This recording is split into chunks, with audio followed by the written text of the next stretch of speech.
Okay, so we've got some pretty intense information to unpack today. Yeah, definitely a lot to sort through. We're talking about the aftermath of that significant weather event that hit Gary, Indiana, Wednesday, March 19th, 2025. An EF1 tornado, no less. Exactly, and we're really going to try to drill down into what happened specifically around that 21st and Wall Street area. Yeah, your sources are really focused. There are a lot of localized damage, it seems like. Wow. So what are some of the things that really jumped out at you when you were looking at this stuff? Well, right off the bat, what struck me was how concentrated the damage was. Hmm. It wasn't like widespread devastation across the entire city, but really like this corridor of destruction. Oh, wow. And your sources, they like pinpoint specific locations and the types of damage, which is really interesting. Yeah, absolutely. And I mean, a couple of places immediately come to mind from your report, like the Frankie Woods McCullough Academy. Yeah, that was hit hard.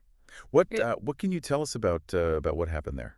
So the gymnasium roof completely torn off. Wow. And just to give you some perspective, an EF1 tornado can pack winds over 86 miles per hour, Oh gosh. enough to cause some serious structural damage. Yikes. It's like what we saw at the academy, and of course the school had to close because of it. Makes sense. It really shows how these events can disrupt things immediately. Yeah, for sure. And thank goodness it happened after school hours, according to the superintendent. So close call. Definitely a close one. But moving beyond the school, I mean, the impact on residential areas seems to have been all over the place. Yeah, a real mix of damage from reports of missing roofs, garages that were like shifted off their foundations, Oh, wow. even fences just completely wiped out. Huh. And there was this one story of Ebony Perkins who lost her entire roof, Oh, no. landed right on her neighbor's property. Oh, my goodness. And then on top of that, you had reports of downed light poles causing even more damage to homes. Wow. It's like dominoes, just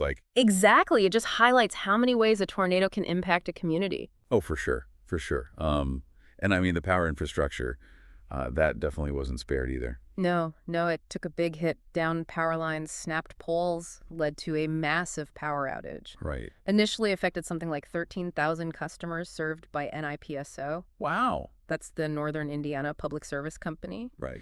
And, these widespread outages, they affect every communication essential services. Absolutely. A total ripple effect. But it is incredible to see that despite all this damage, the reports say there were no serious injuries or fatalities. That is remarkable, really, and quite fortunate given the circumstances. Makes Yeah. you wonder about how effective the early warning systems were in that area. Right. There was one report of a woman who was rescued after a roof collapse, but thankfully she was reported as stable. Thank goodness. But there are dozens of families who've been displaced now, Oh, right. which creates an immediate need for community support. Absolutely. So while we're all breathing a sigh of relief that there weren't any serious injuries, the focus now obviously shifts to those displaced families and the emergency response that followed. Right. What were some of the key elements of that response? Well, the response was immediate, and it involved a whole bunch of different agencies. Okay. You had firefighters on the scene doing rescues. NIPSCO crews were working to restore power, and they did an amazing job. Outages were down to 1,500 by Thursday afternoon, Oh, that's incredible. and they were aiming for full restoration by Friday night. Wow. You also had city services starting the huge task of clearing all that debris, Right. and then collaboration across the board entities like Indiote, the Red Cross, Oh, wow. which is so crucial for effective disaster management. Absolutely. And of course, for those who were displaced, temporary shelters were set up quickly. Yeah, the Monroe Center and Hudson Campbell opened their doors. Okay, great. And your sources actually provided the contact number for the Monroe Center, 219-501-8766. That's really helpful. Really important info for those affected. And Mayor Eddie Melton declared a local disaster emergency, Yeah. which helps to free up resources for recovery efforts. Exactly. And your report was also very clear about who to contact for different kinds of assistance. Can you just run through those key contacts again? Absolutely. So for any non-emergency issues, people can call the city's 311 service or visit their website. Quick. Downed power lines, call NIPSCO directly. Got it. Non-emergency police matters, use their designated number. And of course, for any immediate emergency, always call 911. Right. And the city is also encouraging residents to check on their neighbors. Yeah, Real sense of community in times like this. for sure. So let's take a step back here. What are the main takeaways from our deep dive into this Gary tornado aftermath? Well, I think what really hits home is just the sheer power of nature. Yeah. Even a relatively small tornado can cause significant damage, and the impact was so focused. Hmm.